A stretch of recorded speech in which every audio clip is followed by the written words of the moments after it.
Yeah. You Yeah, just did that's been a Cast blast. from the blind side. Uh-huh. Yeah, he was a lot of fun. It's I think there's almost 50 episodes I've done now, but the podcast is called What's Your Limp? Hmm. So it's the same theme where I interview, actors and athletes and public figures about the things they're insecure about to hopefully show the listeners that they're not alone. Beautiful story. Thank you. Jordan, I have to, can you hear me? Yes. Okay. I have to tell you, I'm going to brag because about 25 years ago, I won an award from SAG for hiring disabled actors Oh because wow. I was so sick and tired of seeing them take a full-bodied actor and stick them in a wheelchair or put them on crutches or whatever. And this company I was working for agreed with me that what we needed to do was hire the people that actually were in the chair. And they gave me an award, which was, I still have the award. And I was very flattered by that and very touched because it was time. Yeah. Well, and it's doing that 20 years ago, especially, it was even more unusual. So good for you, and thank you for doing that because it definitely makes a difference. Just my situation, and I'll touch on it a bit whenever I speak, but my situation in one of the series that I'm on currently, they embraced that aspect and made it part of my character, and that alone almost every day I get at least one message or an email from someone who can relate to that and feels seen because of that.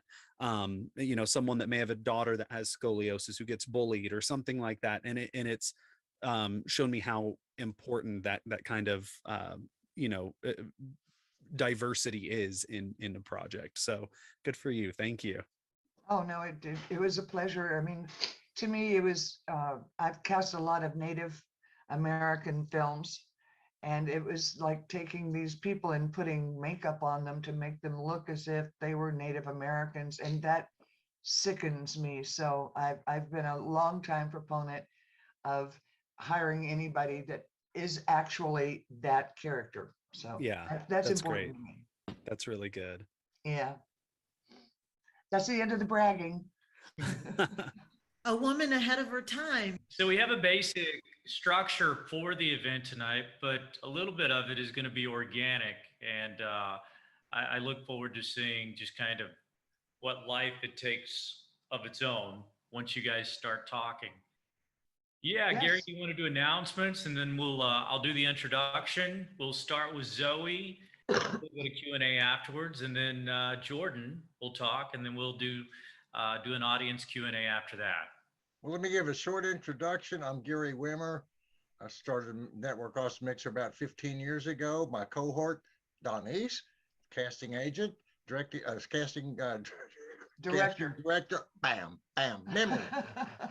Anyway, Judith Reuter, our mixer fixer, Tootie Hall, who's the host, and you, Barry, the five of us make this work, and my appreciation and thanks to all of you. God bless.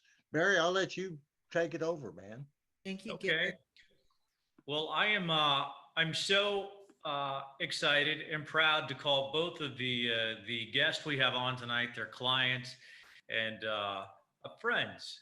And the first person, she does a lot of things, but uh, the rules of how we work together in the world, they change all the time, and the film and TV industry is certainly no exception. But we have an etiquette expert like Zoe Yeoman. She founded and ran an etiquette school for 13 years in Phoenix, Arizona. She's also a highly accomplished actress, producer with numerous theater, film, and TV credits. She's been on sets most of her professional life. She's got a very good understanding of manners and civility, and she's continuously helped others in film, TV, and theater on ways to be more aware of their behavior. She's been on Law and Order, The Practice, Strong Medicine, The Drew Carey Show, And she's going to talk about how etiquette can make a big difference when it comes to auditioning or working on a film set, and how it can make all the difference in the world between success and failure. So we also have Jordan Walker Ross. He's an actor, screenwriter, uh, podcast host, and a public speaker. He's based out of the Dallas, Texas area. Jordan was born in 1990 in Arlington, Texas, 2 months premature. And this led to several medical issues, specifically minor cerebral palsy, severe scoliosis, and asthma. And because of these conditions, Jordan spent much of his early life in and out of hospitals, undergoing countless medical procedures. And he was 6 years old when he discovered his love for acting. And he got cast as Tiny Tim in A Christmas Carol. So by the time he was 16, he had appeared in 40 professional productions in Texas and California, and he ventured into film, TV, following in his grandfather's footsteps, Barry Corbin. And Jordan is currently a series regular on the hit show The Chosen. It is the largest crowd-funded project of all time, and he's been in almost every episode of 1883. He is the key antagonist in the upcoming historical drama Washington's Armor. His past credits include guest starring roles on Nickelodeon's Just Jordan, HBO's True Blood, Comedy Central's Reno 911, and so many other things. So we are so proud to have them both, and we're going to start with Zoe and go from there. All right. Thank you, Barry. I think he did a pretty good job, don't you all? Nicely done, friend. And hi, Stephen Phillips. Nice to see you. Thank you. Hey, girl. How you doing? Hi, love. So etiquette, right? So I want you to just take an eraser and erase everything you think you know about this particular topic, insofar as remembering your third grade teacher or your mom telling you to take your elbows off the table, or, okay? Because yes, those things, yes, they matter. But as adults, one of the things that really tells people about how we are and who we are is our presence. So when Jordan first came on, Gary said, gosh, you smile. You have this big, beautiful smile. And he said, yeah, I'm a smiler. I smile a lot. So that's number one. That's a great thing to do when you are walking into a room, because we all want to be liked. We all want to be seen. We all want to be heard. But sometimes our energy tells people, hold up, but I'm getting ahead of myself. So the things that I have to say, to share, I'd ask you to take them in the spirit in which they're intended, which means I'm trying to help, right? I'm not going to wag my finger at you or whatever. Take it, use it, think about it, and move on. So having confidence is one of those things that really, really helps people in our business. People can tell that you're confident when you make eye contact with them, when you smile at them, when you introduce yourself to them. I know it's kind of hard to put yourself out there. I'm there. You know, one of the reasons that I ended up acting was the first time I was on stage, I kind of felt like I found my voice, right? Shy kid, right? And so I've been lucky in life to find this thing that brings this out in me, but it was not there innately. Some of you were hilarious right off the bat. You came out telling jokes or what have you, right? And the rest of us are just a little skittish, and that's okay, because we know that once people have an opportunity to get to know us, they like us. They love being in our company. People want to hire and spend time with people that they like and people that they trust. It's about relationship building, right? So it's not okay to just make a quick thing and then you never see that person again. And then when you do see them again, you don't remember their name. Like, this is about relationships. casting directors, producers, directors, even other actors. So we're going to take it in the spirit in which it's intended. I'm going to move kind of quickly because the bullet lists, the bullet points can be kind of boorish, and then we'll have you ask questions. So if you think of something, please let me know. All right, I got to put my glasses on now so I can see. There was live auditions, and then we all went to tape. So pretty much everything is tape now, but there will be times when you will still be expected to be in the room. And when that's a chemistry read, right? They're trying to figure out if you're going to work really well with someone else, love interest, maybe it's a father, daughter, whatever. So how we are in the room really matters. The best thing is to be present and to be yourself. That's number one. They're going to like you, how you are and who you are. You're not in the room for any other reason other than the fact they think you could be right. So that's a win. Yes. So you've already won with the W before you even book the part. You've already won. So if you can remember that confidence when you're going in. So one of the things that we don't ever do when we're in the room, and I'll tell you a story, is reach out to shake someone's hand. We don't put our hand out to a casting director. We don't put our hand out to a director or producer that might be in the room. If they stand up and come over to you and want to shake your hand, then by all means. Now with COVID, we're doing the elbow, we're doing the fist bump, right? We're doing all kinds of things. So if you're paying attention to people's eyes and you're actually present, you can see with their body language what they're getting ready to do. So it's not just watch and they'll tell you what they're ready for, okay? So we never shake hands in the room. So let's talk about when you meet a dignitary.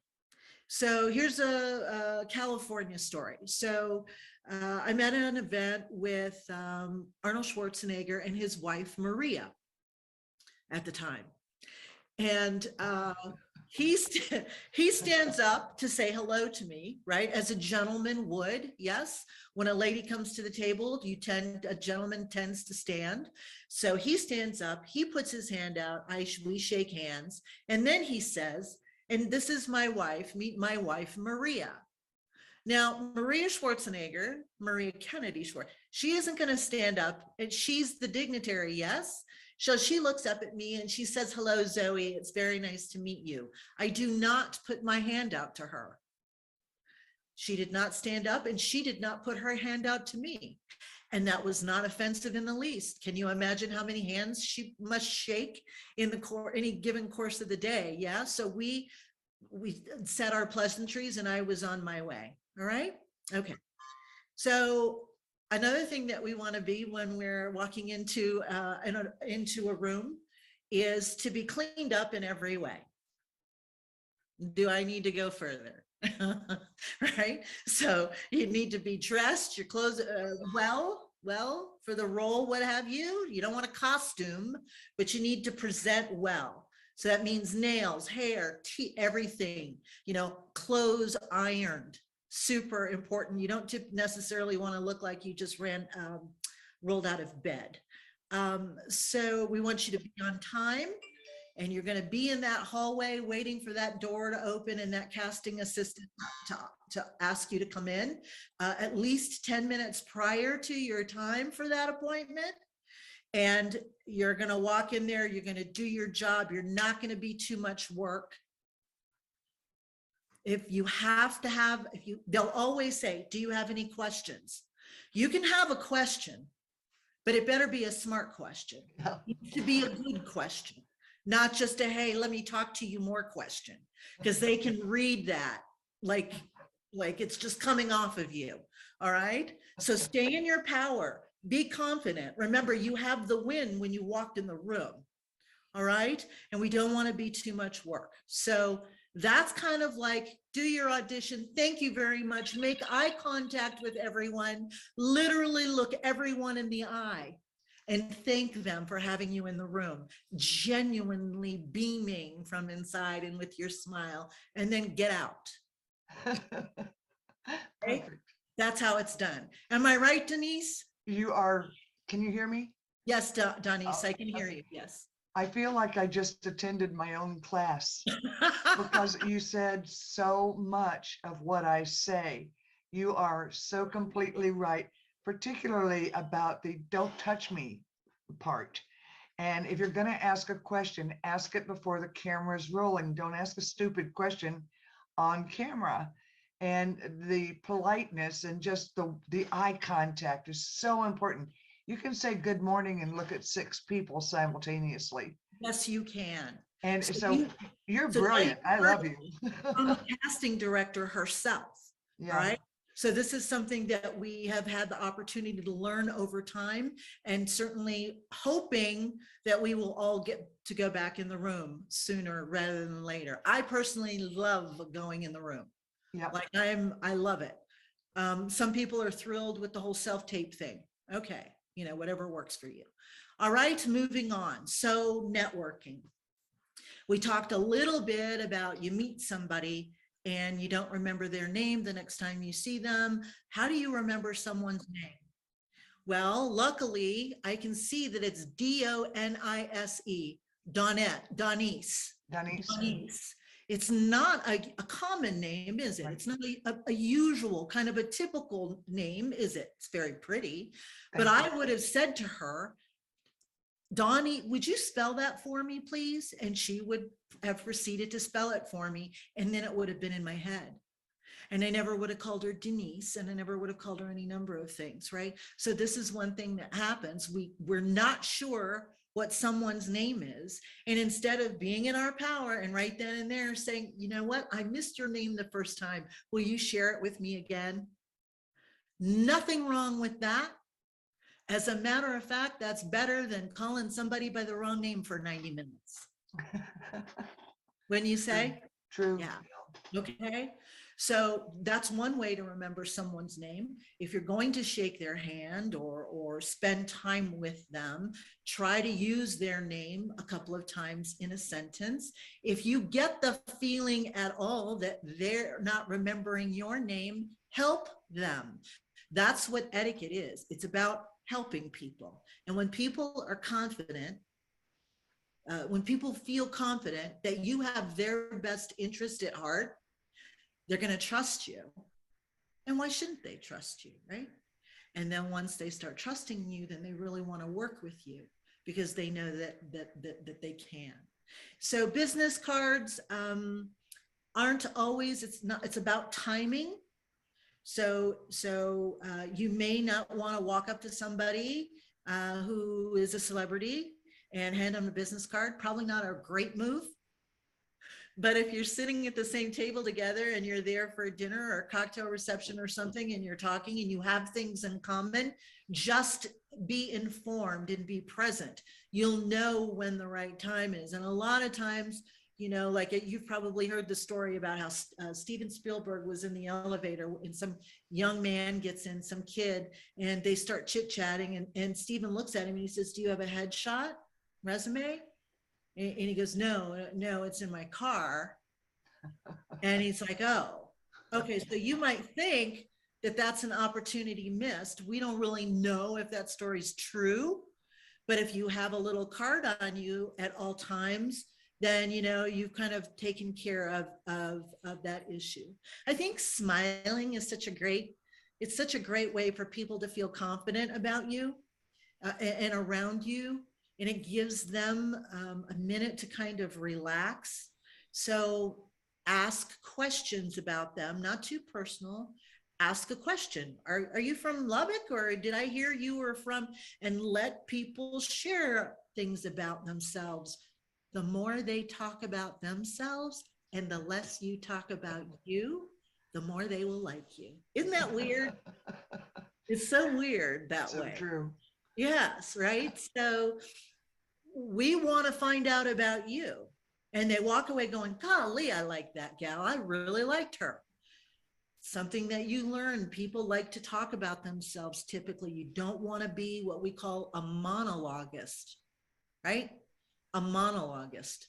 Somebody who talks and talks and talks and doesn't let that person speak or that person speak. You've got to let the energy flow. This is one thing that people make decisions about who they think you are if you never hush up. Okay. All right. On set. Please be on time. You have a call time. And if your call time is 4 a.m., you best be there by, 1:45. Parked, bag on your shoulder, getting ready to hit the door, right? Always be on time or early. Never leave prior to being released. If they haven't released you, you mustn't leave. Always sign in or ask, where's the sign-in sheet? Don't wait for them to come and hunt you down. Now, a lot of times they'll say, well, she's not here right now. She'll be back in a few minutes. You go, okay, all right. Well, you tried to make their life easier. They are not available at the moment. That's fine. When you get released, you also have to sign a piece of paper. So help them. Have copies of your driver's license and your COVID card and all that kind of stuff. Always have a pen with you. These are the kinds of things that tell people that you're on the ball. They want to know that you're on the ball. Signing in, signing out.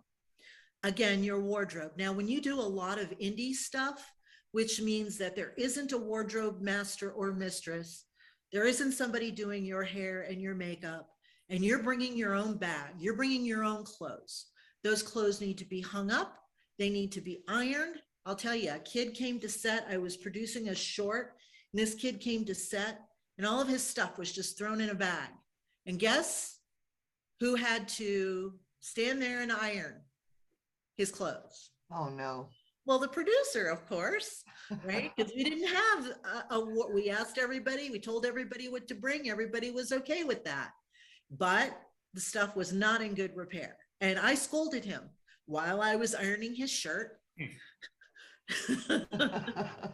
Don't you ever do this again, and he and I are still friends, actually, on social media. So, part of our job for those of us who are a little bit older is to help the people who are younger, right? That's part of our job.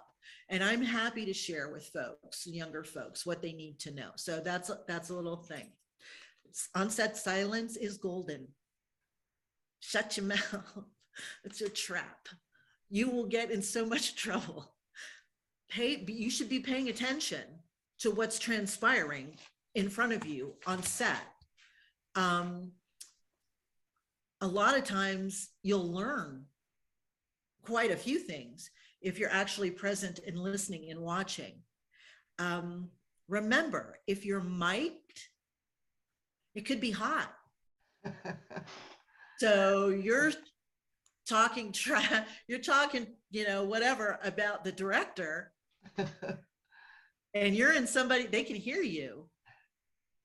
The same thing can happen when you're talking to another actor and you're talking about that director, and you turn around and the first AD is right behind you. So if you don't have something nice to say, don't say anything. I promise you, you will thank me for this one day. You're getting ready to say, well, why doesn't, she just isn't clear. She's just not being clear. And you flip around and, there's the first AD.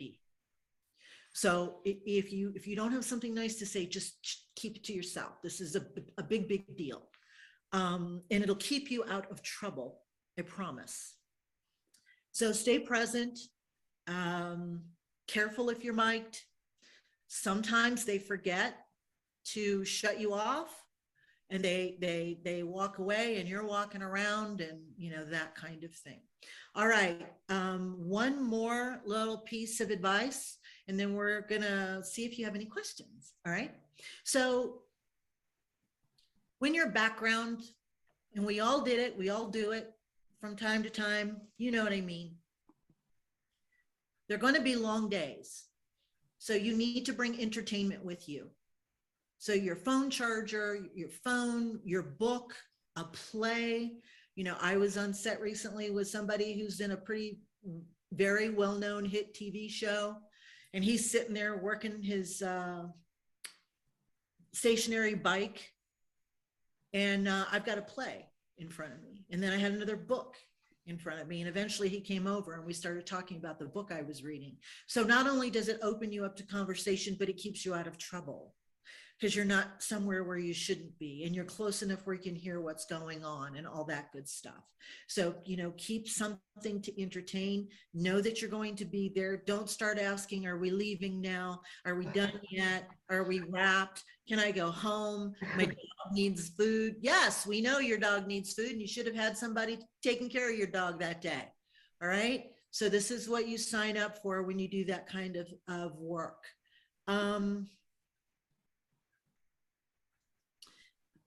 So really, this is just a little compilation of some things that I hope will help you when you're on set, when you're in an audition, when you're meeting a producer or director, when you're meeting another actor. Don't be too much work. Please don't ask all the time if you can take selfies. That just kind of screams of unprofessionalism and desperation. Look, you have the memory in here. Like, I did not get any pictures with any couple of stars the last time, and it's okay. That's fine. It's up here. If it were me and the roles were reversed, I'd be like, hey, do you want to take a picture before you go? Like, that's just who I am, though.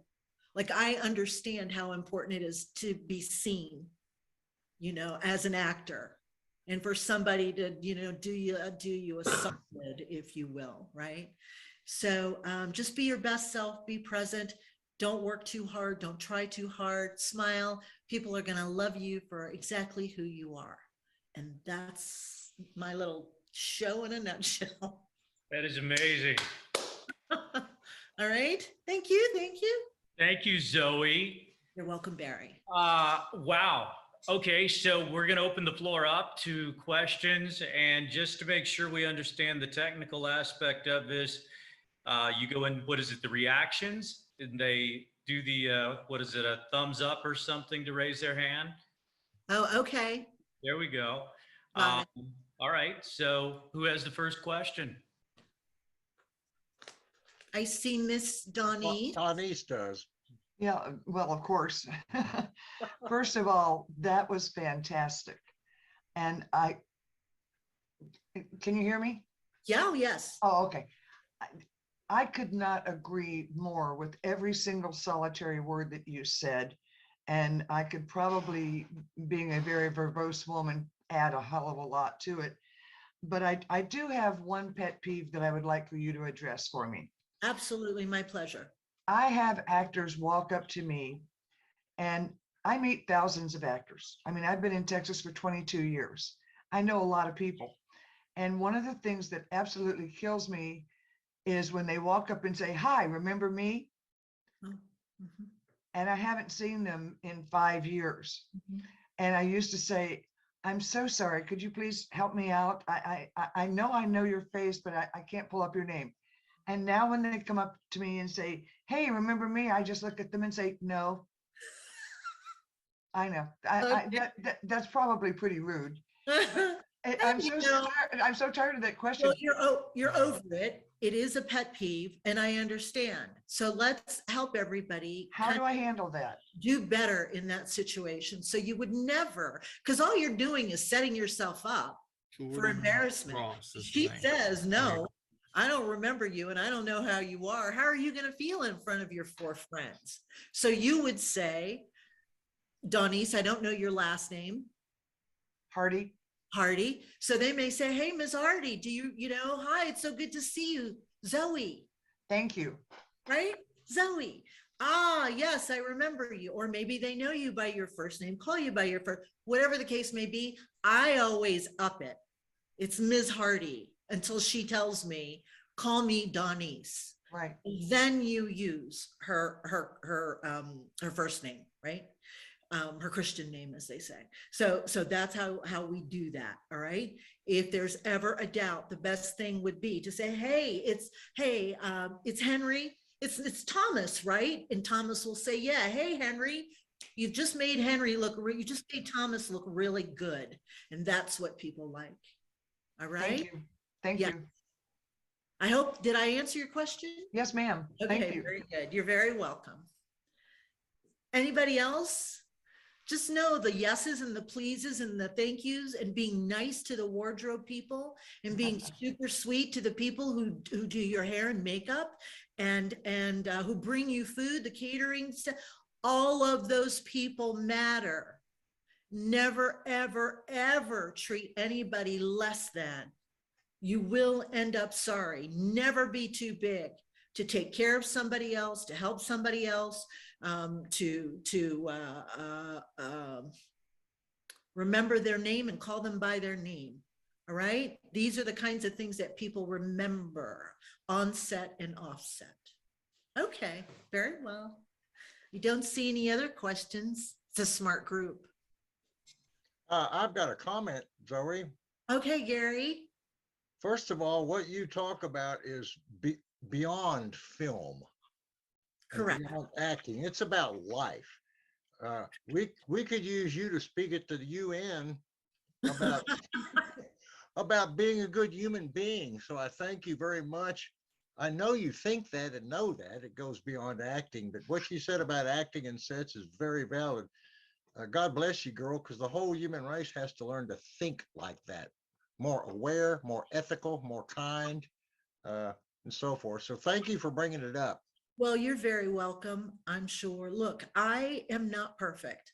None of us are. There's only one being that we know who is perfection.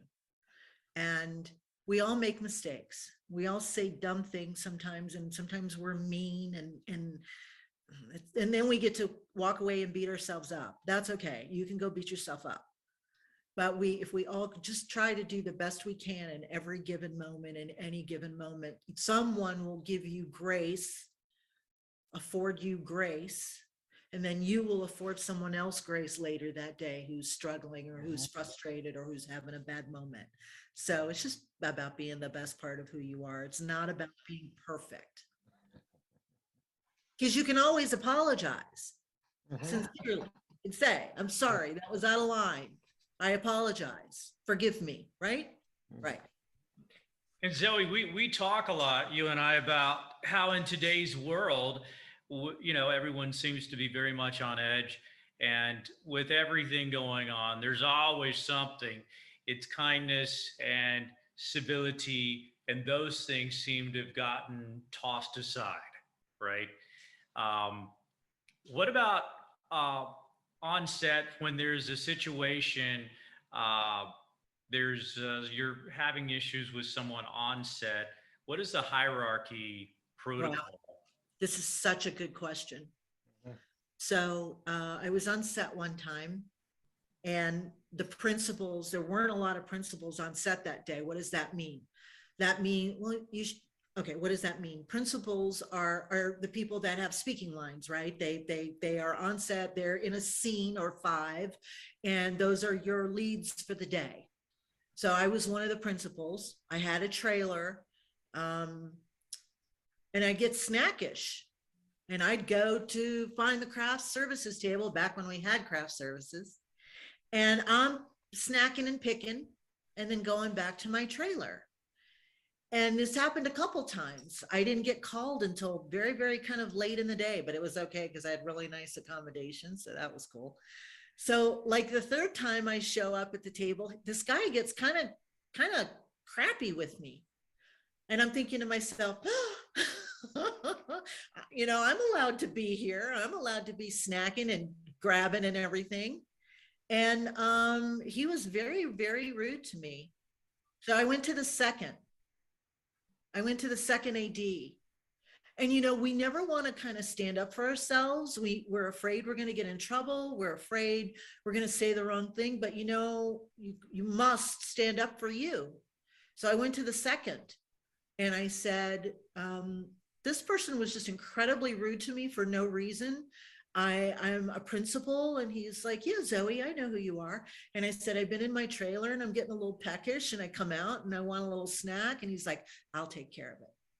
So that's how you do it. I tried talking to this man, and he couldn't have been more dismissive and ugly. And so I got him in trouble, and that didn't give me any pleasure, but he shouldn't be treating people like that. So yes, there is a hierarchy. Sometimes you can go to a PA. But if you're really starting to have issues, I start with the second.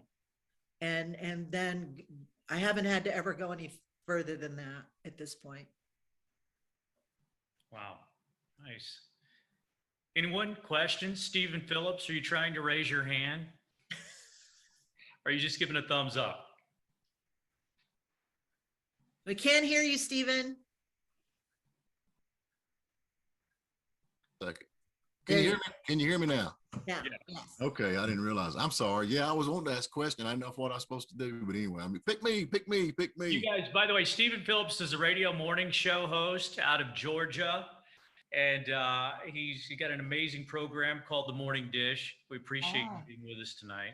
Love him very much. Yeah, I appreciate being here. Good to meet everybody. Let me ask you something. You know, like when you get on sets and you run into it into daily life, and people that you really just can't get along with, but you're going to have to work with them. But you know what I'm saying? I mean, how do you get through that? I mean, because there's always that one person that's like, I'd like to just, yeah. So how do you deal with that, especially in film, because you happen to act like you love whoever it is or do what you got to do, and so where do you go with that? Well, there are just a ton of stories of actors and actresses who don't, of people who don't get along, right? There was no chemistry. They didn't like each other. This happens because it happens in life. And the thing you must remember above all else, if you can't get rid of them, if you don't have the power to have them, gotten rid of, you have to kill them with kindness. You have to be a professional, and you have to let it be okay. And then you go home and you complain to your husband, or in your case, your wife. Yeah. And it's not always easy. It's not always easy, just like it isn't always easy in life, right, Gary? There are people who are just going to make you nuts, and it's like oil and water. And sometimes you'll lose your temper. It's best not to lose your temper on set, unless you're pick a star. So how do you politely lose your cool? That's what I want. How can you politely lose? There is no polite way necessarily to lose your cool, but you can definitely extricate yourself from the situation. You know what? I'm going to just go over here right now. Have a good day. But you were talking about knowing people's names, and I'm the worst for that. I can't keep up with that. I don't know if y'all familiar with Zell Miller. I'm in Georgia. I don't know where y'all at, but anyway, Zell was a governor of the state of Georgia, and he was a senator and this, that, and other. But he was a family friend, and his son is a friend of mine. And we were talking about Bill Clinton, and you've heard all the stories. And I'm not getting political at all, but he knew Bill. They worked together, and this, that, and other. He said Bill Clinton could meet you for the first time today, and he would see you a year from now and still remember your name. Said people just drawn to him because he could absolutely remember your name, remember everybody's name. And if you told him something about you, he would remember that too. And he had that charisma about doing that. And that's one of the reasons that a lot of people are drawn to him, because he's like that. And I think that means a lot. Like you say, remembering people's name. I'm the worst at it. I can't do it. I have a feeling that you're awesome at it. And that if you continue to keep telling yourself you can't do it, you probably won't. Right. But I think that I think that you have it going on. And yeah, he's charismatic. That's why was a great politician. And that's why actors can rise to this level of whatever, because it's this thing that we hope we have. It's this thing we have. You have it, right? So find something about someone that is the connection for the name. So whether it's Zoe, okay, easy to remember, yes, right? Well, Barry, my little brother's name was Barry, so I never forget Barry's name. Okay, so find a connection, and that will be the link, the snap that kind of connects you to that person, whatever it is. Maybe that person reminds you of a celebrity, or something, and that's the link. The same thing holds true for when we memorize lines.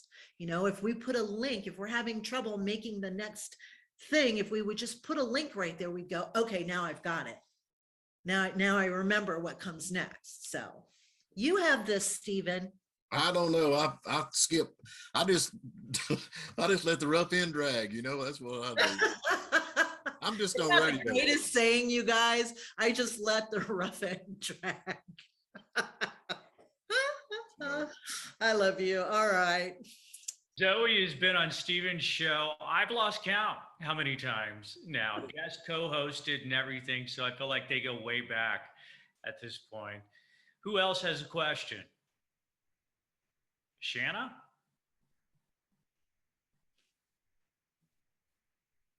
I'm like, if when you're on set and you have a lot of downtime, I'm never sure about like what to do with, like, should I just like not ever bring my phone out? And it's I don't know what the proper etiquette is for that, because sometimes somebody will give me the stink eye for having a phone out, and I'm like,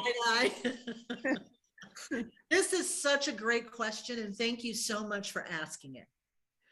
The best thing to do is to keep your phone down. So if you're on it and you're doing this and your head is in it, nobody's going to think you're doing this. But you need to be prepared to make sure the ringer is always, always, always off. okay, Off. The ringer silenced. Yes. And if you're in a place where certain people are walking around, like the first AD, and you might want to just put it away for a little while, grab that book. So the beautiful thing, is it Shana or Shanna? Shanna, like banana. Oh, pretty. The best thing to do, oh, did I lose my train of thought? Well, choo-choo. The best thing to do is the fact that you knew that we have to be careful with our cell phones these days because they don't like that. Is that you ask the question and and that in and of itself will help keep you safer than somebody who's just walking around whatever. Nobody knows what's happening. So very good. Yeah, you want to try to keep it on the down low. Keep it on the down low. Because they don't want you to be taking pictures and like.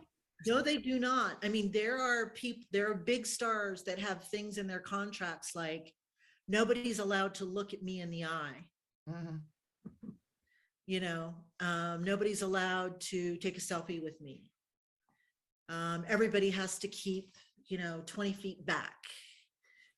They cannot get in an elevator with me. Like the whole Brad Pitt getting in the elevator with somebody we know got in an elevator with Brad Pitt and then he got in trouble for doing it. So yeah, it's good that you knew that.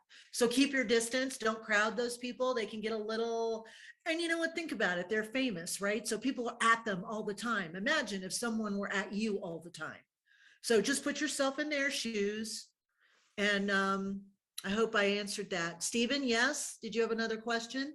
I was just wondering why they would be like that. I mean, I guess you're saying they're famous, but if they're working on a set with you, looks like it would make the set a little bit more easy if these actors would be more accessible. No. They don't want to have anything to do with the hoi polloi.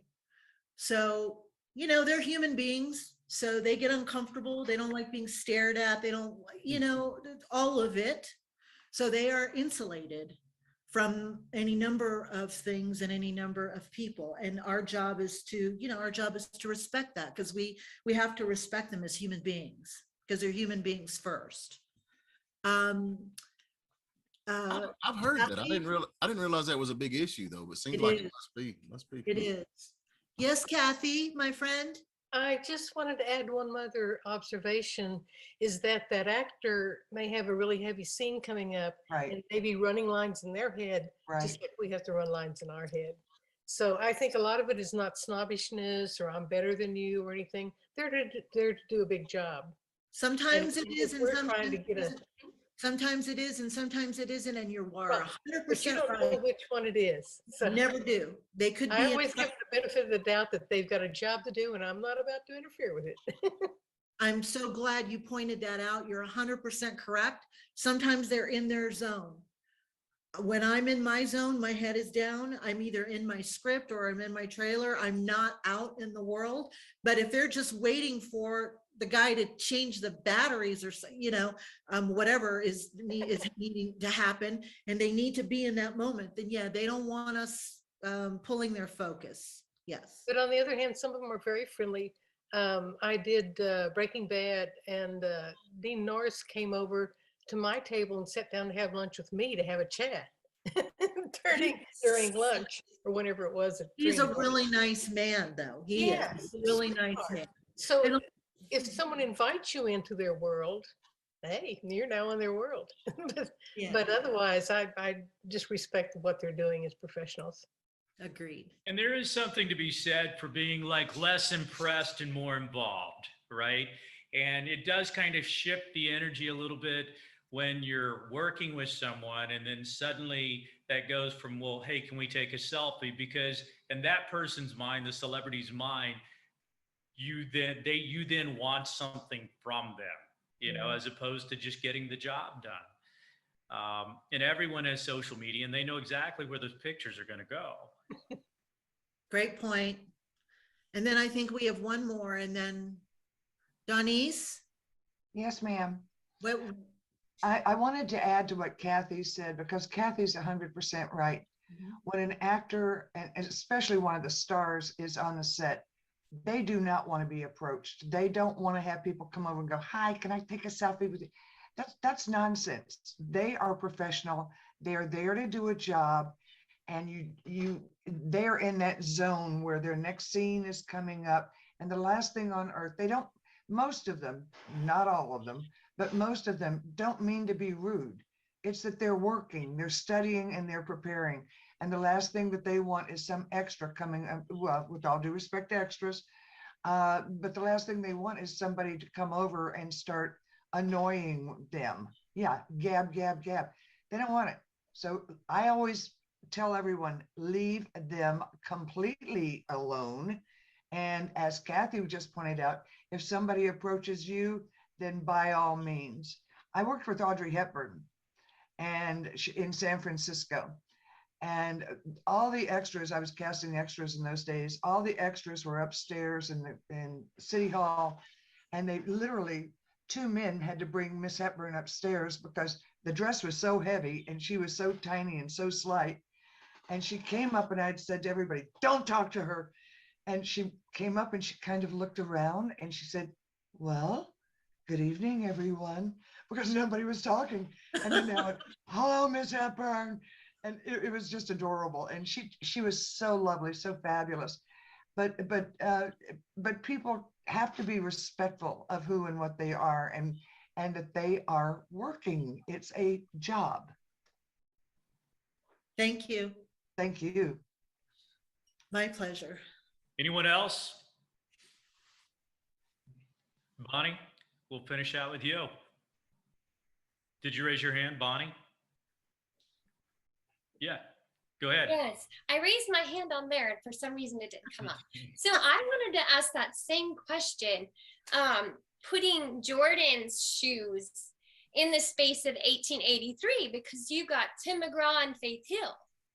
So what is that like? How, based on.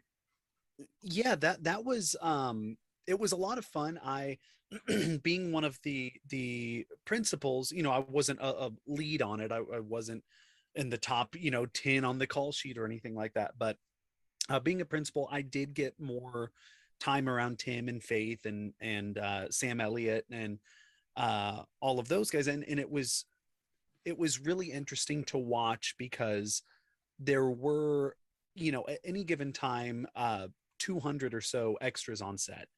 And there were instances where sometimes, I always have a football on set, like Zoe was talking about, bringing something to kind of keep yourself busy. And a football can become distracting. So I have to pick and choose my times that I whip the football out. But if it's like right after lunch and there's still 30 minutes left of downtime, sometimes I'll get it and just kind of toss it around with some crew members or whatever. And so there were times if, me and a couple other actors and Tim would be throwing the football around, and then a few extras would see and they would join in, and eventually, a group of people would be doing it. And a lot of people, you could tell it was kind of like, hey, I want to have an opportunity to say I played football with Tim McGraw. And in those instances, Tim was very open and very playful and accessible to people. And he would, when he was ready, he would make himself available to the extras or to the people that normally wouldn't get many chances to interact with him. But there were times where he or Sam or someone would have a more a heavier scene or a more dramatic scene or a more emotional scene, and they were even from not just from the extras but from the rest of the actors like myself that they saw every day, where they would kind of, instead of sitting in the cast tent with the rest of us, maybe they sit off to the side somewhere just so they can kind of stay in that place emotionally.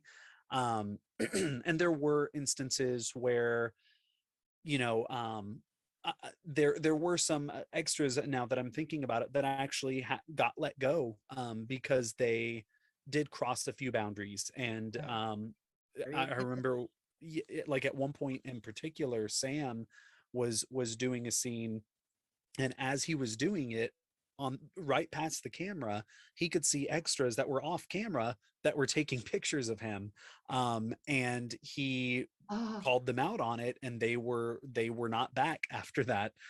So they lost some of the extras on that show, worked the entire 5.5 months that the rest of us worked. Wow. It was a long gig, which is rare, especially for any actor, but especially doing background.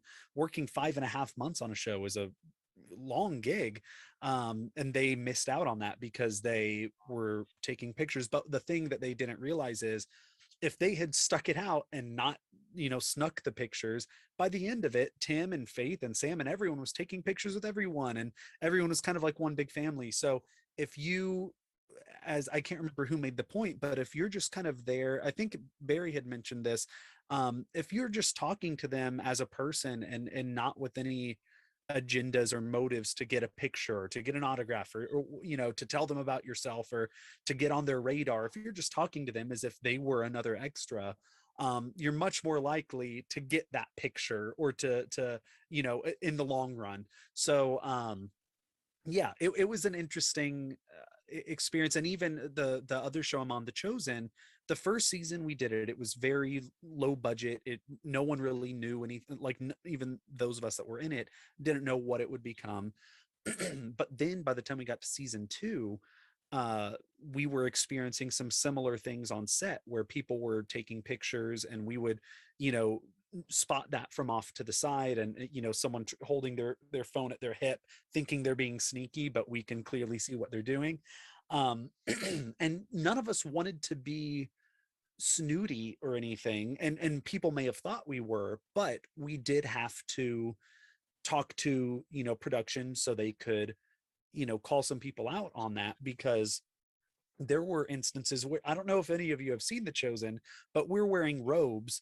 It's first century, where if we're getting our mics changed, we're having to lift up our robe so they can, with like our spandex, underwear underneath, so they can change out our microphone, and people are taking pictures off to the side that we may not want out there. So we, had, now the phone guidelines on that set are a lot stricter than they used to be because of a few people that cross those boundaries. So yeah, it's just one of those things where if you're just treat everyone the same and talk to everyone as if if you're an extra, talk to them as if you're an extra. And if you're same, even if you are a principal actor, I was one of the actors that was there from the very first day of production till almost the end, and got to know all of them really well, but I didn't take any pictures with anyone until the final week, and that was mostly just as like a keepsake, as like a to remember everyone. And I even had others, some of the series regulars come up and ask for pictures with me as well, because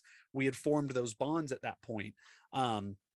So yeah, it's just about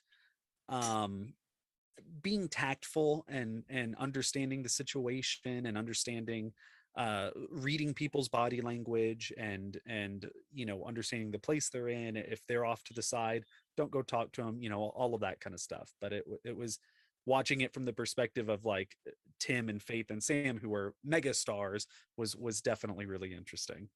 That's a great response. Great answer, Jordan. Oh, great answer. Thank you. It's a good transition. So we were going to give Jordan the floor, 25 minutes. So you have something prepared you were going to share with us, and then we were going to do a Q&A with you. Open the floor for you.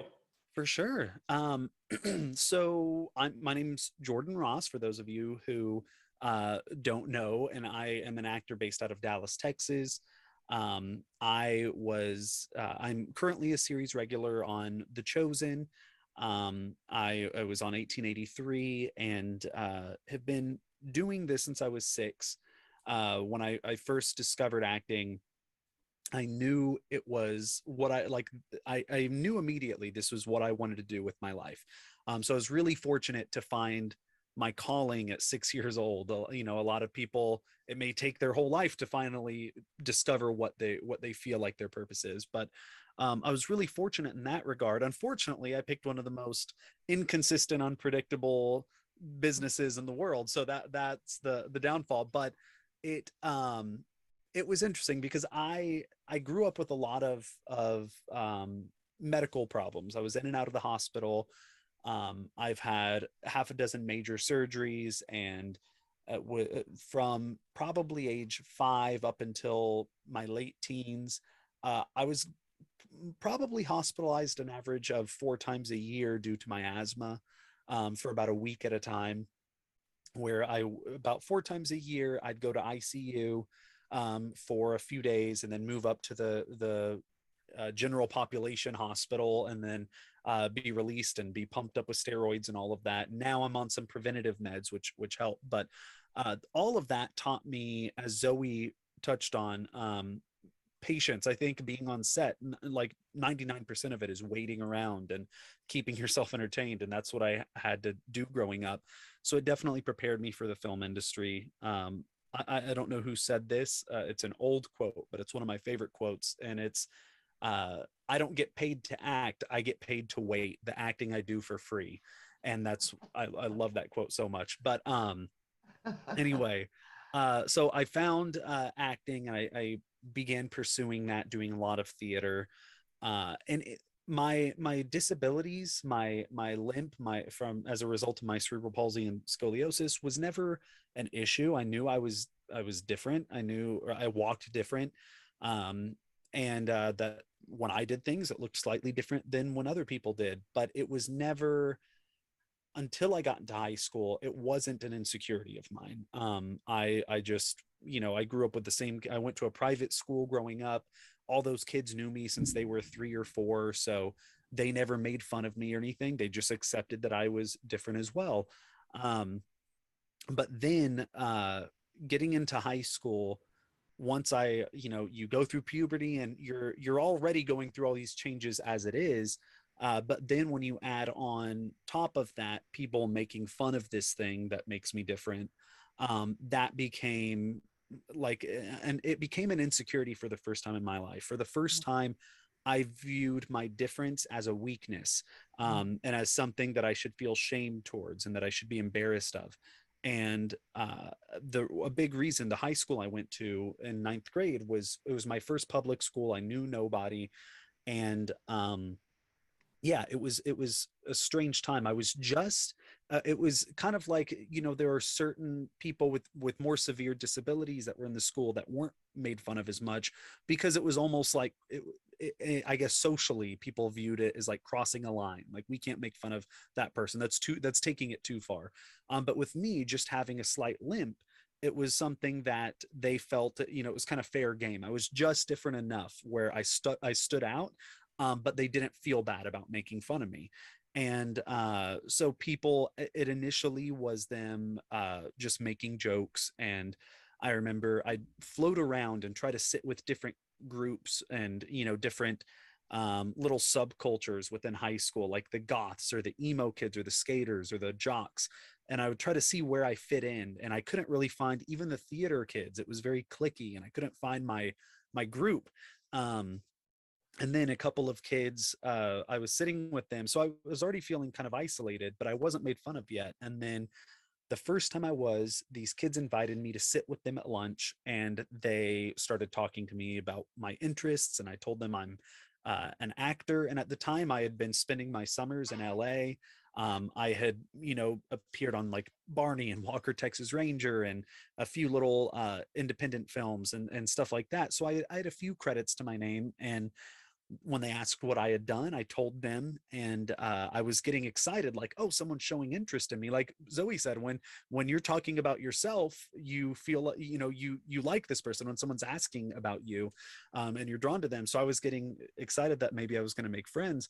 And then one of them said, oh, I didn't know they let cripples on that show. And then I was like, oh, they were just baiting me. They were doing that to make fun of me. So then that was always in the back of my head, and it became this thing where I started having all of this shame around my disability. And around that same time, I had casting directors on 2 or 3 occasions. It wasn't a lot, but it did happen enough to where it became an issue. But I had several casting directors say things, basically in other words, hey, can you lose the limp, or can you tone the limp down, or can you try it again without the limp, as if it was a character choice. And that, combined with the kids in school making fun of me, I was like, oh well, this, I'm broken, there's something wrong with me. And I slipped into this deep depression. And every audition room I ever went into, it was all my first priority, rather than servicing the material and trying to do my best. The first thing on my mind was, don't let them see your limp, no matter what. So if I could sit down in the audition, I would sit down. I'd walk in and I would sit down. And that was the thing I was terrified of. And as soon as I noticed a casting director look down, I thought for sure I didn't get the part. And then I was out of it. Like mentally, I was not even in the moment anymore. So that was something that stuck with me for a really, really long time. And I even had, agents or acting teachers say things like, I think you're really good. I think you have potential to make it, but your limp is going to make it harder. And family members say, like, I'm glad you found this passion, but it's hard enough to break into this industry as it is, much less if you have a visible disability. So maybe go work at Home Depot or something. They promote from within. So if you do that, you can have a steady job, and then you can do theater on the side. And in my mind, I was like, even though I felt horrible about myself, I still felt like this was my calling, and this is the only thing that made me truly happy. So I was like, no, I don't want to sacrifice my own happiness in order to just make a little more money. So I continued with it. I stuck with it. I put all my eggs in that basket.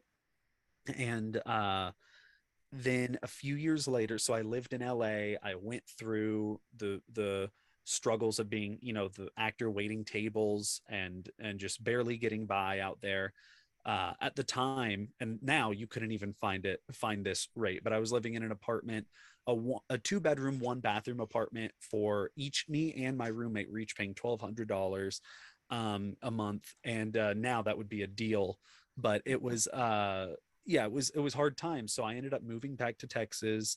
I had another major surgery I had to get when I was in my early 20s, and I wasn't really surrendering to all of that. I wasn't giving up, but I also felt like a failure. I went out there. I had spent about a decade out there on and off, and I hadn't made it. And I was watching my friends who were booking series regular roles and all of this stuff. And I was thinking, I've been in acting class with them. I've done scenes with them. I've held my own with them. What's the difference? The difference is I have a limp. So that's what's keeping me from taking that next step. So I had met my wife. We were getting married, and we had our daughter soon after. And I started to feel the pressure of, what are you going to do? Because I'm barely paying the bills with any of this. And like my wife and I were, there was a span where we were on food stamps. We could barely get by, and it was a hard time. But then once kids start coming into the picture, it changes things, where it's no longer just us. We have a baby to now care for. So I went back to the college I went to for acting in Dallas, and I started doing admissions there and teaching. And I was still pursuing it, but I was at this point, I was so down on myself. I wasn't aggressively doing it. I had an agent, so maybe once every few months I'd get an audition. And I'd do the audition, but not with any expectations. If anything, I expected that I wouldn't get it because I hadn't booked anything in years. Um, but it was still something that, like, on the inside of my soul was felt, like it was dying, because I wasn't watering this need. I wasn't trying to do this thing that made me the happiest, and as much as I should have.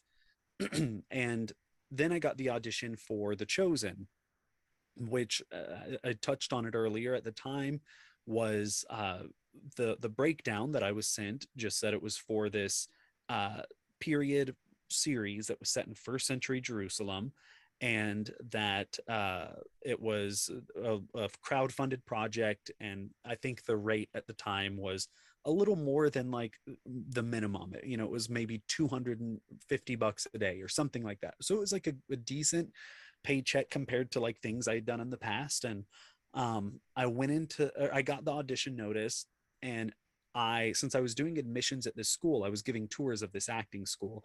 That was one of the things I did every day. And I noticed that this audition fell at like 12 o'clock, and I had a tour to do at like 11 and then another one at like 12:30. So I thought, there's no way I can make this audition. So I'm just going to cancel. I'm not going to even try to reschedule because I'm not going to book it anyway. So I was about to write my agent and cancel. And when I saw the location of the audition was in the building I worked at. And not only that, it was literally probably 100 steps from my desk, the room where they were holding the audition. So I was like, oh, well, I guess I'll do it after all. I'll just, in between the tours, I'll go in there, do the audition, and then go do the other tour. So I did. Again, I wasn't thinking I would get it, but it was this weird, the most confident I felt in an audition, because it was in my domain. It was a place I knew. Like, I gave tours through that room every day. So going in there, I felt like they came to my work to audition me. So it wasn't some other building where I had never been. I felt like it was, this sense of, you're coming into my turf, and I'm the one that's in control. So I did that, and I felt a little more confident than I normally do. And then I got the call back, and I went in for that. And I was still I felt confident because of where it was, but I also still did not have any expectation of booking the role. Especially, there were 3 other actors there who I knew personally, like not super well, but I knew them from other auditions. And they're 3 actors that I see, and like anytime I turn the TV on, I see one of these guys on TV in a commercial or in a guest spot on some show. Like, they book everything. And the fact that for the callbacks, I was going against all 3 of them, I was like, oh, well, I'm for sure not getting it. But at least it was a slight confidence booster that I got the callback. So I did that, and I met the director, and he was complimentary, and I left.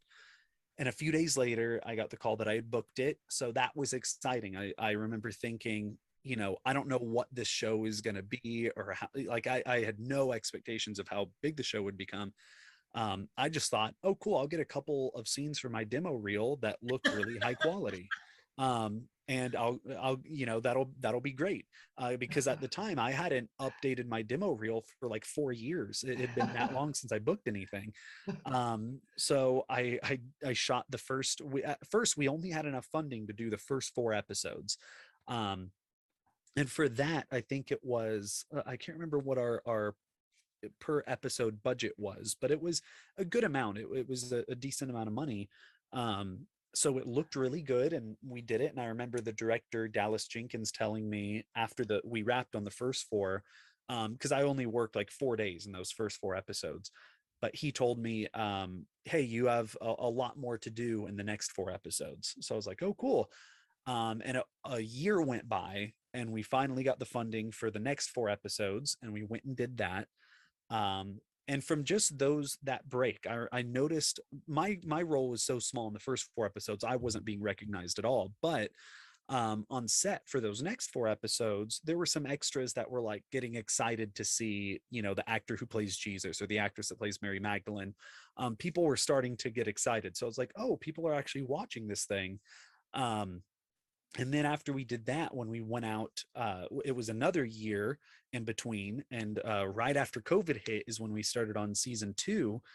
And at that point, our budget was about $1.75 million per episode. So our budget had increased, and we had 150 million views. And so then we all went to Utah to shoot most of that season, and all of us were being like recognized in the hotel and at coffee shops and stuff, and it was so surreal. And then since season 2 has come out, now we have almost 400 million views. Wow. And our budget has increased to $2.5 million per episode.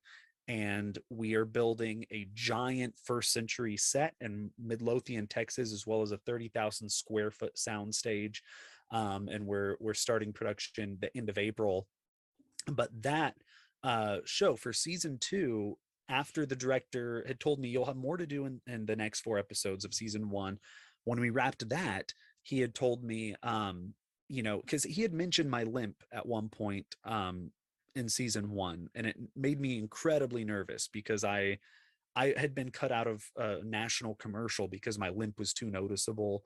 I had other instances where directors expressed concern about my limp showing up on camera, which is silly in hindsight because people have limps, people have things that make them different. So why does it matter if someone sees it on camera? As long as I'm performing and servicing the material, that should be all that matters. But he had mentioned it, just asking what my condition was and if I was okay. And I explained it to him, but I was so nervous thinking that he would replace me or, lessen my role or something like that. But instead, when he was writing season 2, he texted me one day and asked if I'd be willing to, or if I'd be open to him embracing that about my character and making it part of Little James, which is the character I play. And I said yes. And I was so nervous about that because now the thing I was most insecure about was going to be front and center. I couldn't hide it anymore. I couldn't pretend that I didn't have something wrong with me, or, I couldn't, I couldn't try to cover it up as much as I used to.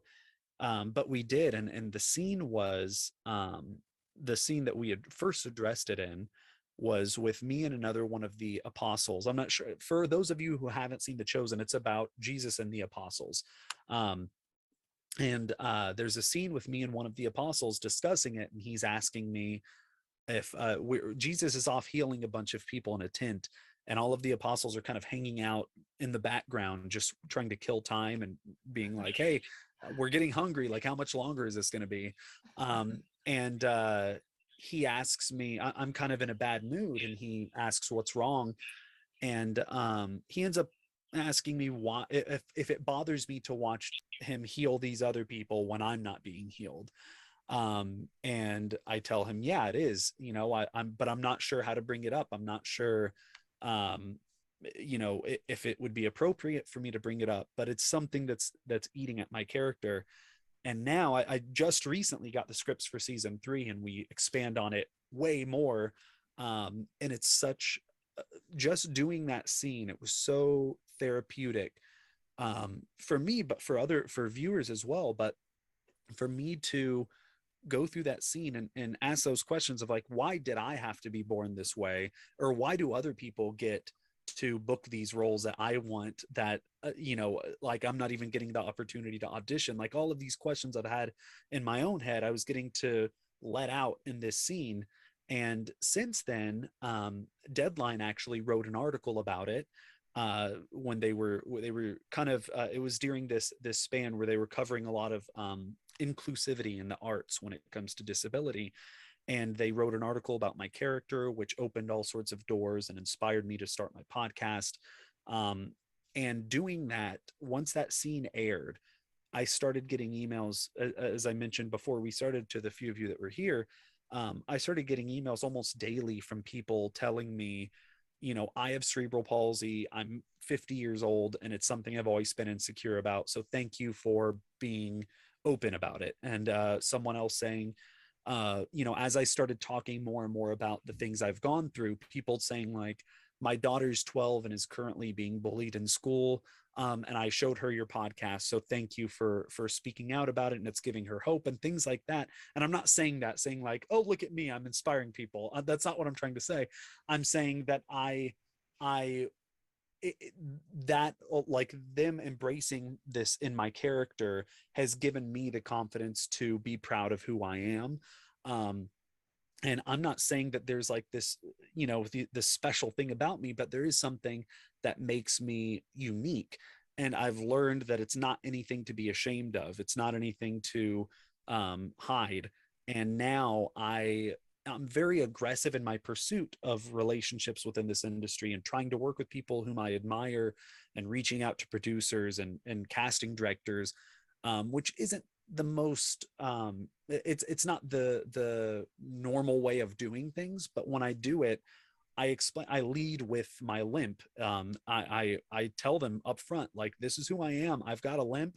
But I kind of give them the breakdown of my story, and I tell them that it's difficult for anyone to make it in this industry, much less someone with a visible disability. So I'm just doing anything I can to give myself a leg up, pun intended. And it's something that makes them remember me. And it's the results since leading with it. Now it's no longer this elephant in the room. It's no longer this thing where when I'm auditioning, I feel like, oh, if they notice it, I'm not going to get the part. Now I'm like, no, I want them to know about that, because that's the thing that makes me stand out.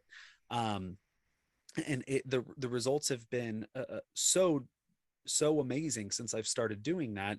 I've now, the last year and a half to 2 years have been the first time in my life I've been able to just make a living and provide for my family acting. And I'm so grateful for that, because I spent, from when I was 6 to 29 years old or 30 years old, I was barely scraping to get by. And now, ever since I've learned to embrace this thing that makes me different and lead with that, the results have been the opposite of what they were before. And I just, my goal now is to encourage other people, not just actors, but other people, to lead with the thing that makes them different and that makes them unique, because it is something to be proud of. And there, I think it's so, one big thing that was inspiring to me, I looked at other people that have a disability or have something that's different about them. And oftentimes that's the thing I love most about them, because I see that and it's like, oh, that's so cool. Like how positive they are. There's someone I interviewed for my podcast named Steve Way that has muscular dystrophy, and he's on oxygen 24/7. But he's a stand-up comedian, a public speaker. He's an actor on the Hulu series Rami, and he's so talented and is one of the most positive people I've ever met. And it's so inspiring. And in talking to him, I'm like, I wouldn't change any of this about him, because he's doing so much good for other people that are watching him. And that was eye-opening to me, because I was like, well, then why would I want to change these differences about myself? So yeah, whether you're an actor or a filmmaker or none of the above, I think it's important to look at the things that you might be insecure about, and try to find the positives in them, because I think you will find that it is a strength, or can become a strength, rather than a weakness. And yeah, so that's kind of my thing. So Wow. if anyone has any questions, I'd be happy to answer them. Wow. Good job, Jordan. Yeah. I Thank you, think Jordan. Yeah, Donald had a Yeah, question. Donald. Yeah, I did have a question.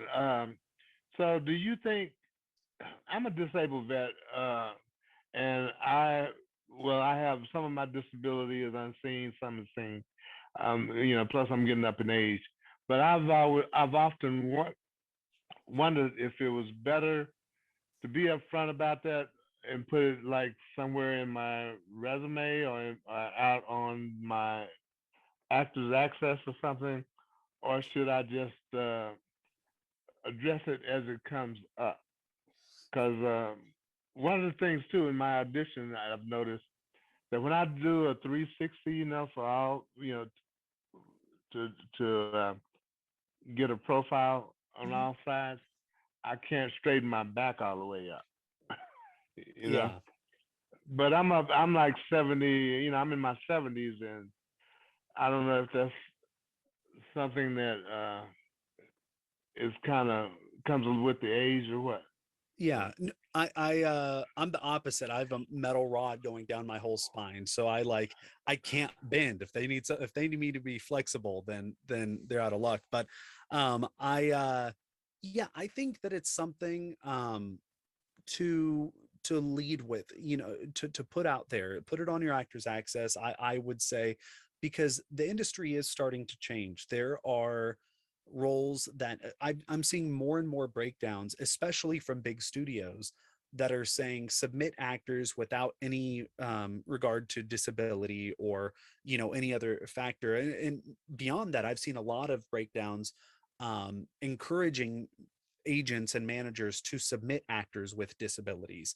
I think sometimes it feels like it might be lip service, but for the most part, I've seen more interest when they know that the actor auditioning does have a disability, because there is more of an effort now to be more inclusive in casting and to cast a wider net, because honestly they're limiting themselves if they're cutting out actors with disabilities. Because when you think about it, when acting is all about, we draw from our own experiences, and people with disabilities, we have so much to pull from emotionally. So they're doing themselves a disservice when they don't even allow us to audition. But yeah, I would say put it out there. I recently, I can't say what it is yet publicly, but there's a major studio film that I did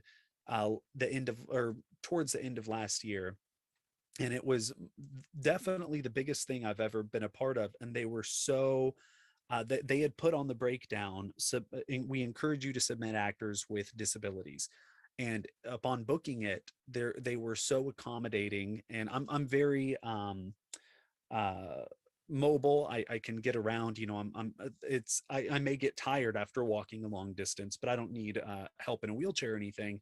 But still, they checked all the boxes. They were like, does he need a ramp getting up to his trailer? Does he need someone to help him in a wheelchair in the airport when we pick him up? Like all of this stuff. And it was so encouraging that they're making more of an effort to do that. So I would say yes. Personally, I'd put it on your actors access, because I think that might be, a thing that could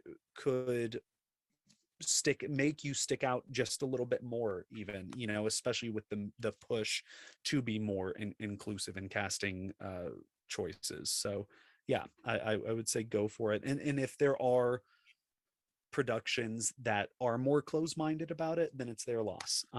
But it is moving in the right direction, I feel. Okay, thank you. No problem. Yes, Gary. You guys, technically we have probably 7 more minutes. Is this unlimited, Tootie, the length of time we have? So we'll go just a little bit longer. You guys, anybody else with questions? Yeah, Gary. No, I wanted to say one thing. Jordan, you are inspiring. Quit shortchanging yourself. Absolutely. Absolutely you are. I remember, I'm 74, so I remember TV when I was a kid was all white, except for Amos and Andy. And then I remember starting to see commercials like for aspirin with black people on it, like they need aspirin too. Ta-da! So I'm very happy to see the diversity. and nowadays, and people that, because we are a group of people that's very different from everybody, you are encouraging, man, and God bless you for it. There's a Well, lot of thank you. people that will hear you speak or hear what you say and get off their ass and learn who they are and how to benefit from it. God bless you, brother. Thank you. Thank you. I agree. It is so important to be inclusive and diverse and like in general, but when it comes to media, specifically, I think it's so important because like you said, there were, there's been stereotypes for different minority groups throughout pop culture, whether it was with black characters originally weren't even played by black actors, and then same with Asian characters. Mickey Rooney played an Asian in Breakfast at Tiffany's and things like that, where it's just kind of mind blowing. And then as you mentioned earlier, that with actor or characters with disabilities, they were played by able-bodied actors who maybe studied someone with a disability and then just pretended, rather than casting an actor that already has that disability. So it's starting to get better, and it's been shown time and time again how important it is to those communities when that is shown, and not just to those communities, but to other people to see that not everyone, not all the heroes look the same. Not all the, like it's not something where Muhammad Ali talked about this, how growing up, the bad guys wore white, or the good guys wore white and the bad guys wore black. And the ugly duckling was black, and that the swan, all the normal ducklings, the pretty ones, were all white, and things like that, where it's like it was baked into young kids' mind from an early age that it's like white is good, black is bad, and it's something that expanding upon that to other races and other minority groups and the disabled community, it was the same type of thing.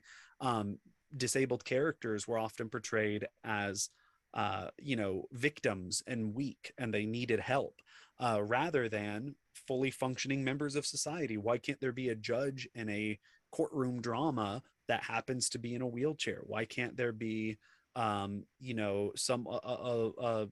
doctor that has a prosthetic leg? All these things. Why can't there be someone with a hearing impairment that is a teacher, like in film, like, because those are things that exist in real life. And there's another Texas, a native Texan actor named Scoot McNairy, who's fantastic. And I interviewed him for my podcast recently, and he said, if it exists in the world, it should be able to exist in a movie. And thankfully, it seems like, Hollywood is starting to realize that finally. Very It much is so. nice to see the system is making room and almost showing like a higher degree of compassion and empathy uh, in regard to, say, physical challenges. There's also the mental challenges or mental disabilities like PTSD, returning vets, and people like that who are auditioning. And I don't think that's a dialogue that's really been as public. You know what I mean? As far as when someone of that nature comes into audition or on set or anything like that.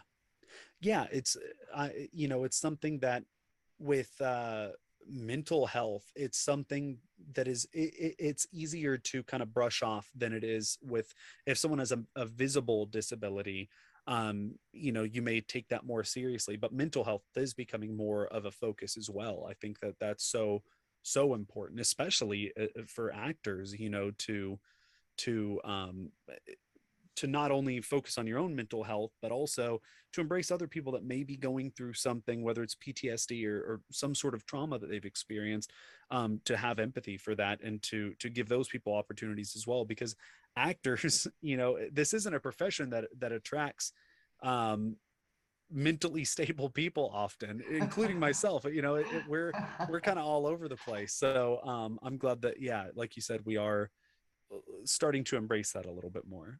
Yes, I see Steven with a hand up. Hey, can you hear me now? I got it on, I guess. Yes, yeah, I can hear you. All right, I'm learning about this. I got a couple of things. I'd like to thank Donald for your service, man. I sure appreciate that. Yes, thank you. Absolutely.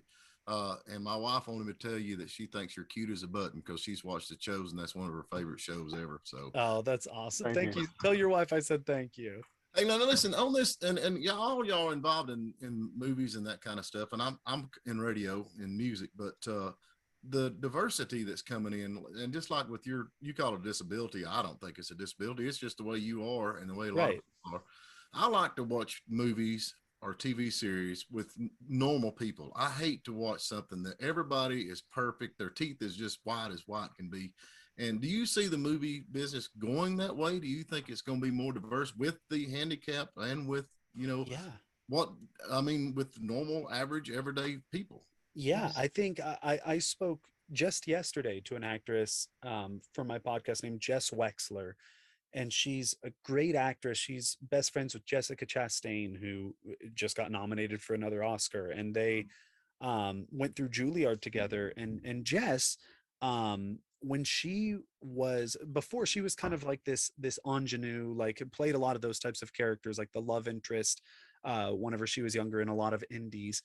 But then she's in her late 30s, early 40s now, and she when she was 37 became pregnant with her first child, and she was about halfway through her pregnancy, and some of the producers on a film that she was doing were trying to get her fired because they viewed that as a liability and they didn't want her to look bigger for that role. And it was and there's no reason for that role to be super fit or anything. She wasn't playing a superhero or anything like that. She was playing a normal person. So what if she looks slightly bigger than she normally would have, and that was something she touched on. Being a woman in general in this industry is difficult because as you get older, or as your body changes after having kids, or all sorts of stuff like that, historically in this industry, they have not been given the same opportunities they may have been given when they were younger, and when their body may have looked different. And but it's something that more and more I feel like the industry is starting to embrace and celebrate beyond just handicaps or minority groups, but just different body types. I think that having actors that are normal looking, that that aren't ripped like Thor or whatever. I think having actors that just are slightly overweight, or even just the average weight in leading roles, or that are lanky, or their ears are a little bigger, they have a bigger nose, or things like that. Those aren't bad things. And I think showing that in pop culture is important, because then kids don't grow up with these unrealistic expectations of what they need to be, in order to be attractive, or in order to be successful. So yeah, I think it is moving in that direction slowly. That there are still some outdated mindsets within the industry, but it does feel like there is a shift for sure. Wow. Well, thank you both. Thank you, Jordan and Zoe. You guys were fantastic tonight. And in a full circle moment, Jordan, you do talk about how a lot of the bullies that used to make fun of you, you're now hearing from them. One wanted to meet Sam Elliott. Yeah. Yeah, I did have one that reached out that wanted me to arrange a meeting for him and Sam Elliott. That was a little awkward, but I have had some people reach out and want to talk about, just like catch up and stuff. And there are instances where if you start to experience success, you may have people from your past pop up and be like, oh, hey, like, let's hang out. But it has seemed like there is genuine remorse with some people, especially the character I'm playing. I'm addressing these insecurities I have about my disability, my limp. And I think that some of my former bullies have seen that, and it seems like it's maybe made them rethink some of their choices in the past, as well as my podcast have been very open about all of that. And yeah, that's been encouraging as well, because while I do want to encourage people that feel alone or that are being bullied, I also want to maybe shine a light on the issue to the people who have bullied or are currently bullying, to see the effects that it has on another person. And hopefully, it's done that. But yeah, we'll see. All right. Thank you, guys. You're welcome, and nice to see everybody, and thanks Yeah. for being here. And We'll do this again. Thank you. Days. Appreciate y'all. Good to Thank meet you all everybody. so much. Good to see you, Donese. Thank you, Barry, for hosting. This was fabulous. Tootie, part of the mixer. I thoroughly enjoyed it. And Jordan, your comments were so well received. And I'm so glad that you've accepted who and what you are, because that's all that matters. And your limp doesn't matter. It really and truly doesn't. You are who you are. And that is true whether you're fat, short, thin, tall. It's all about self-acceptance, and your perseverance really paid off. Amen. And that's a big message to everybody. Both of you were fabulous, and I can't tell you how much I enjoyed this evening. Thank you. thank you. And Gary, you're free as hell.